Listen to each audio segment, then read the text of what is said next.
சொல்லு மயிலு சொல்லு. உனக்கு போட்டது எல்லாமே அம்மா அப்பா கஷ்டப்பட்டு உழைச்சி சம்பாரிச்சு போட்ட தங்க நகை தான் அப்படின்னு சொல்லு மயிலு அப்படின்னு எடுத்து எடுத்து எடுத்து கொடுக்க போலீஸ்காரம்மா பார்க்குது. இங்கே பாருமா, எதாக இருந்தாலும் நீயே எதுக்கு எடுத்தாலும் சொல்லுங்கிற.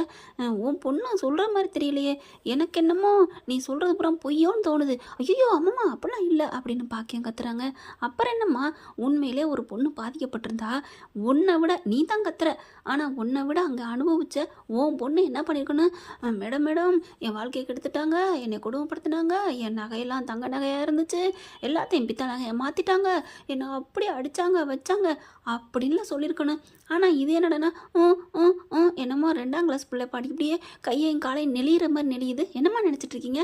என்ன பொய்யா சொல்கிறீங்களா? பொய்யா நீங்கள் கம்ப்ளைண்ட் கொடுத்தீங்கன்னு மட்டும் தெரிஞ்சது முட்டிக்கு முட்டி தட்டி தோலை உரிச்சு போடுவேன். ஐயோ அப்படிலாம் இல்லை அப்படிங்கிறாங்க. கோமதி பாண்டியன் எல்லாருமே இப்படி ஷாக் ஆகுறாங்க. எல்லாரும் அதிர்ச்சியாக இருக்காங்க. ஆனால் மீனா கூட எவ்வளோ எடுத்து சொல்கிறாங்க, இவங்க போட்டதெல்லாம் போலினாக எனக்கு தெரியும் அப்படின்ட்டு. ஆனாலும் பாக்கியம் அதையும் அப்படி சிக்ஸர் அடிக்குதுங்க. அது அவங்களுக்கு பிடிச்ச மருமக அப்படி கோடி கோடியாக கொட்டி கொடுத்துருக்காளாம். அதனால அதே மாதிரி ஏன் புள்ளட்டு வாங்க பார்க்குறாங்க. நாங்கள் என்னங்க பண்ண முடியும், எங்கள் சக்திக்கு மீறி 80 பவுன் நகை போட்டு கொடுத்துட்டோங்க. இப்போ வேணால் கூட நகையாக இருக்கலாம் விலை, அப்போதைக்கு கம்மியாக தாங்க இருந்துச்சு 2 வருஷத்துக்கு முன்னாடி.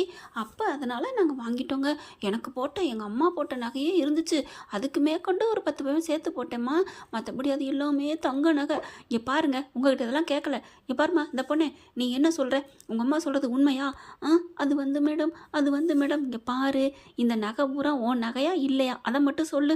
அப்படியே தங்க மேலும் கீழே அப்படியே விரலை பிடிச்சிக்கிட்டு வளைச்சிக்கிட்டு இப்படியே ஜானி ஜானி எஸ் பேப்பா அப்படின்னு சொல்லும் இல்லையா, அந்த மாதிரி மேடம் மேடம் அப்படிங்குது.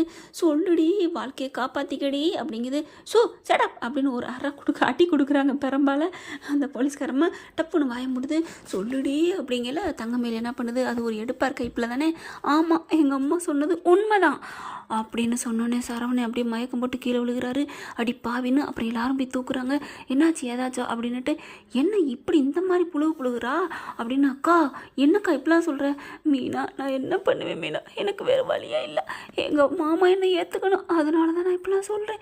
எங்கள் அம்மா தான் சொல்ல சொன்னாங்க, என்னை மன்னிச்சிரு மீனா, எனக்கு மாமா முக்கியம், எனக்கு உங்கள் கூட இருக்கணும் அப்படின்னு சொல்லிட்டு.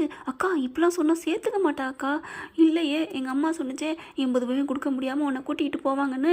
இப்போ போலின்னு சொல்லிட்டா, நாங்கள் போட்டது தான் தங்கம், அப்படி இல்லைன்னு சொல்லிட்டா என்னை விட்டுட்டு போயிடுவாங்கன்னு சொல்கிறாங்களே, தங்கம் இல்லைன்னு சொன்னால் அப்படின்னு சொல்ல. ஏன்னா இங்கே குசு அப்படிங்கல. ஒன்றும் இல்லை, எங்கள் அம்மா சொல்கிறதான் உண்மை, நகை பூரா நாங்கள் தங்க நகை தான் போட்டோம் அப்படின்னு தங்கமேல் சொல்லி முடிச்சிருதுங்க. என்னம்மா, அந்த பொண்ணு பாவம் தங்க நகை தான் போட்டோங்கிறாங்க. ஏங்க அவங்க போட்டாங்கிறதுக்கு என்னங்க ஆதாரம்? நாங்கள் போட்டோம், உங்கள் வீட்டான்னு இருந்துச்சு. ஏம்மா எங்ககிட்ட இல்லை, அந்த பொண்ணுக்கா போட்ட கையோட அவங்க அம்மா வீட்டு கொண்டு போயிடுச்சுன்னு எங்களுக்கு சொல்ல தெரியாதா என்ன? ஆனால் நாங்கள் ஏங்க சொல்லணும், அந்த நகையெல்லாம் பத்திரமா லாக்கரில் தாங்க வச்சுருந்தோம். எங்களுக்கு எதுக்குங்க, எங்களுக்கே நான் நகை வச்சுருக்கேங்க, என் பொண்ணுக்கும் வச்சுருக்கேங்க. அதெல்லாம் இல்லை அவள் பொண்ணுக்கு ஏதோ பண்ணிட்டா, அவங்க பிள்ளைகளுக்கு இந்த கடை வச்சு கொடுத்துருக்காங்க, அவனுக்கு வேலை வாங்கி கொடுத்துருக்காங்க, என் பிள்ளை நகையை வச்சு தான் பண்ணியிருக்காங்க. ஏய் வாயை மூடுறி அப்படின்னு வந்துடுது மீனாவுக்கும் ராஜிக்கும். என்னடி நினச்சி பேசிகிட்டு இருக்கீங்க அப்படின்ட்டு. பார்த்தீங்களா மேடம் உங்கள் கண்ணு முன்னாடியே என் பிள்ளையை கொடுமைப்படுத்துகிறாங்க, என்னையவே இந்த மிரட்டுறாங்களே, என் பிள்ளை வாயிலா பூச்சி அப்புறம் ஆணி அப்படிங்குது தங்கமேல் ஆத்தாக்கறி சொல்ல. அப்போ அவளை எப்படி மிரட்டியிருப்பாங்க அப்படிங்கிற போலீஸ்காரம்மா பார்க்குது. இருங்கம்மா, நீங்கள் சொல்கிறதையும் யோசிக்க வேண்டியதாக இருக்குது. என்ன மிஸ்டர் பாண்டியன் என்ன சொல்கிறீங்க அப்படின்னு கேட்க, இல்லைங்க, நாங்கள் அவங்ககிட்ட 10 பைசா நாங்கள் வாங்கினதும்ல, இத்தனைக்கும் கல்யாண செலவு எல்லாமே எங்களோடதுங்க. அந்த பிள்ளைக்கு கல்யாண சேலை மட்டுமே 1 லட்சத்துக்கு எடுத்துருக்கோங்க அப்படிங்கிறாங்க. எல்லாத்தையும் எடுத்துக்கிட்டு அதான் ஆட்டையை போட்டிங்களே 80 பவுன் நகை அப்படின்னு சொல்ல. அப்படியே ஒன்றுமே செய்ய முடியல. இப்போ என்ன சொல்கிறீங்க, 80 பவுன் நகை எங்கே அப்படின்னு கேட்குறாங்க. மேடம் நாங்கள் அது பார்க்கவே இல்லை மேடம் அப்படிங்கிறாங்க. ஐயே என்னங்க 2 பேர் இப்படி சொன்னால் நாங்கள் என்ன தான் பண்ணுறது அப்படிங்கிறாங்க இன்ஸ்பெக்டர். அடுத்து இந்த நகையை நீங்கள் லாக்கரில் கொண்டு வச்சிங்க அப்படின்னு கேட்குறாங்க. கேளுங்க மேடம் கேளுங்க.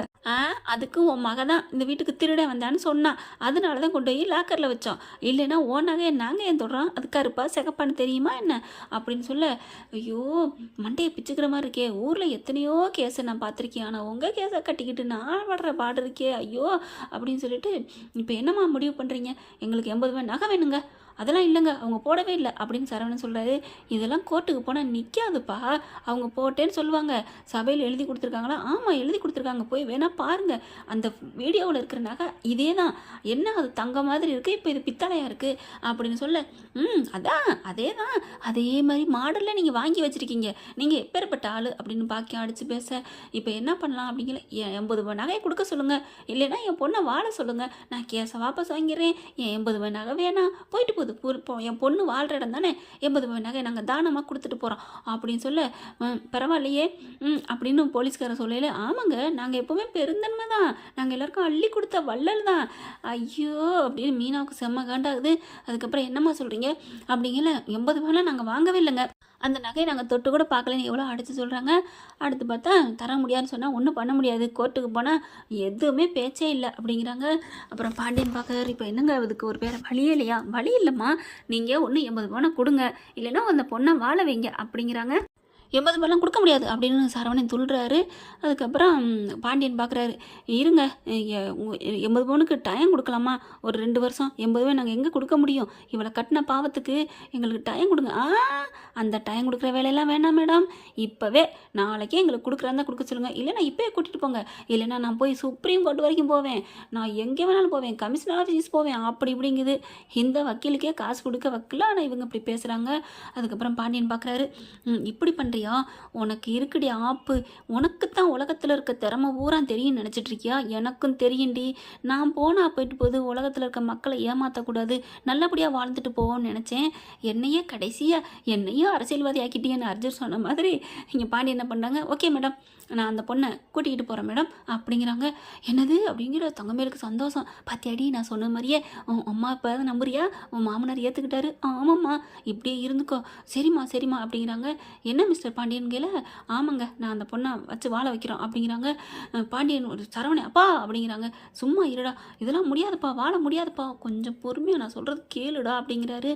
அடுத்து பாருங்க என் பொண்ணை கூட்டிகிட்டு போயிட்டு கொடுமையெல்லாம் படுத்தக்கூடாது அப்படின்னு பாக்கியம் சொல்ல, அம்மா நீ சும்மா இருமா, இங்கே பாருங்க என் மாமனார் மாமியாரெலாம் கொடுமையெல்லாம் படுத்த மாட்டாங்க, அவங்க ரொம்ப நல்லவங்க, நான் அதெல்லாம் பயப்படலை, நீங்கள் அதுக்கெல்லாம் எழுதி வாங்க வேண்டாம், எனக்கு அந்த வீட்டுக்குள்ளே போனால் மட்டும் போதும் அப்படின்னு இன்ஸ்பெக்டர் பார்க்குது. என்னது அவங்க ரொம்ப நல்லவங்க, கொடுமைப்படுத்த மாட்டாங்களா, என்னம்மா சொல்கிற, ஐயோ மாட்டிக்கிட்டாலே, ஏய் தங்கமயில் அப்படிங்கல, இல்லை அவங்க நல்லவங்க தான், அப்பப்போ ஏதோ மனசு மாதிரி இந்த மாதிரி ஏதாவது நகை கேட்பாங்க, நான் பார்த்துக்கிறேன் மேடம், அதெல்லாம் ஒன்றும் வேணாம் அப்படின்னு சொல்லிட்டு கேஸை வாபஸ் வாங்குறேன் அப்படின்னு வேகமாக கொடுக்குதுங்க. கையெழுத்தை போட்டு இந்த கேஸை வாபஸ் வாங்குகிறோம் அப்படின்னு சொல்லிட்டு அதுக்கப்புறம் கிளம்புறாங்களா, இனிமேல் சண்டை சச்சரை போட்டுக்காமல் வேறு வழியை வாழ்கிறப்பா அங்கே போங்க அப்படின்னு சொல்லி அனுப்பி வச்சிடுறாங்க. வீட்டுக்கும் வந்துடுறாங்க. தங்கமயில பார்க்க அவங்க அப்பா ஆத்தா பார்க்குறாங்க, பார் இந்த வீட்டு பக்கம் நீ வர்ற வேலை வச்சுக்கக்கூடாது, அந்த கண்டிஷனில் வேணால் உன் பொண்ணை அனுப்புறாங்க அனுப்பு அப்படிங்கிறாரு. பரவாயில்ல சம்மந்தி, இங்கே பாரு சம்மந்தி கிம்மந்திங்கிற, சரி சரி சரி அந்த வேலை வச்சுக்க வேணாம், நான் வச்சுக்கல, கூட்டிகிட்டு போங்க, நான் வரமாட்டேன், மயிலே நல்லா இருக்கியாடாமா, இனிமேல் சூதானம் பொழைச்சிக்கடி, உன் புருஷனை கைக்குள்ளே போட்டுக்கடி, கையை கொடுத்து நீட்டி அடிக்காமல் இருந்தால் பத்தாது அப்படிங்கிறாங்க. வீட்டுக்கு போகிறாங்க. போயில செம்ம காண்டா, எல்லாரும் அப்படியே முறைக்கிறாங்க, யாருமே தங்கமயில் கூட பேசலை.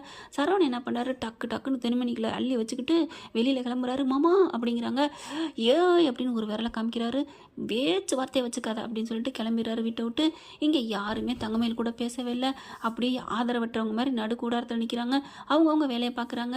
அப்படியே பார்க்குறாங்க, ஏ மீனா நீ இந்த வீட்டுக்குள்ளே வந்துட்டேன்னு நினைக்கிறியா, ஒரு நாள் உன் கூட யாரும் பேசவும் மாட்டோம், நீ இப்படி ஏன்டா அந்த வீட்டுக்குள்ளே வந்தோம், நம்ம தினம் தினம் பொய் சொல்லி இந்த மாதிரி உயிரோடு இல்லாமல் வாழ்கிறதுக்கு நம்ம அம்மா வீட்டுக்கே போயிடலாம் நீ நினைப்படி அப்படின்ட்டு போக, மீனா பார்க்குது, என்ன அத்தை நம்மளை என்ன சொல்லிட்டு போகுது, ஓ ஓ ஓ அக்காவுக்கு தகரமயிலுக்கா, சரி சரி அப்படின்னு போக யாருமே மூச்சு கொடுக்கல.